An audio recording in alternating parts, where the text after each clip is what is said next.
Anthropic just released their newest flagship model, Claude Opus 4.8. That drops exactly 41 days after Opus 4.7 hit the market. If you build with AI, this pace forces a difficult question. You have to constantly evaluate if the code you wrote last month relies on a tech stack that is already behind the curve. Looking at the core specs, Opus 4.8 retains the massive 1 million token context window. It also holds the standard pricing line at $5 per million input tokens and a steep $25 per million output tokens. But the capability bump is substantial.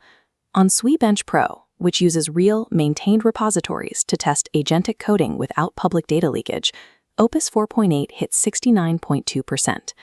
Now, you won't see a unified blended benchmark score from us just yet. The upstream aggregators are still processing the release data, so we are relying on Anthropic's verified numbers and early independent testing.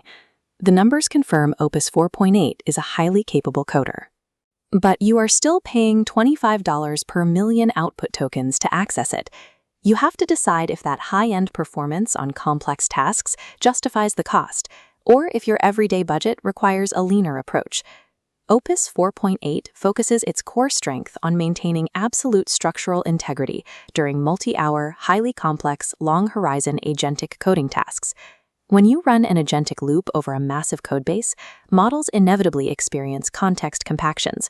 They drop threads of logic, forget early instructions, and their performance degrades the longer the task runs. This matrix shows the trajectory of long-horizon tasks. Opus 4.8 minimizes those compactions, and when it does drop a thread, it has a better built-in recovery mechanism to get back on track without writing breaking changes into your code. It also introduces a shift in how the model handles its own mistakes, something early testers are calling AI honesty. Compared to version 4.7, this model is about 4 times less likely to generate flawed code and let it pass unflagged during self-review. The trade-off here is a fundamental shift in workflow. You have to lean on the model's internal calibration, letting it spend its thinking budget relative to the task difficulty, rather than relying entirely on deterministic unit tests to catch every logic gap. If an agent flags its own errors before submitting a pull request, your enterprise team spends fewer human hours QAing broken code and chasing down phantom bugs. Paying frontier prices for this model acts as an insurance policy, protecting your codebase against the compounding errors of less reliable models. If you want to accelerate that workflow, Anthropic includes a fast mode that runs at about 2.5 times normal speed. On this third row, look at the output costs. Opus 4.7 charged a massive $150 per million output tokens for fast mode. Opus 4.8 drops that to $50. That 3x price reduction pushes high-speed agentic loops out of the research phase and makes them viable for actual enterprise production. But let's be clear about the math. Even with a steep discount, standard processing is still expensive. It's a massive overspend for short scripts, simple refactors, or high-volume API calls. There is also a specific domain where Opus 4.8 faces stiff resistance, and that is in the command line interface. On Terminal Bench 2.1, Opus 4.8 scores a highly competent 74.6%. But as you can see, GPT 5.5 still maintains the lead here.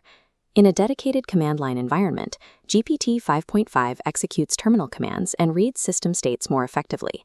Anthropic dominates pure code repositories, but if your product relies heavily on CLI automation, migrating away from OpenAI might actually result in degraded performance.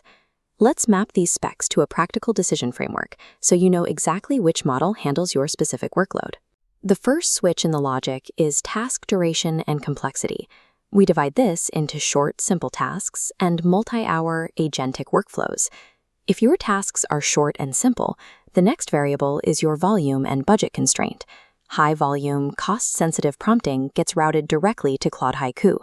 If you just need a capable everyday workhorse for general coding, you route that to Claude Sonnet 4.6. Back at the top, if you are building multi-hour agentic workflows, your deciding factor is the primary coding environment. Workflows that execute heavy, continuous command line automation get routed to GPT 5.5. But if you are deploying agents to navigate, write, and review large chunks of pure repository code, that path leads straight to Claude Opus 4.8.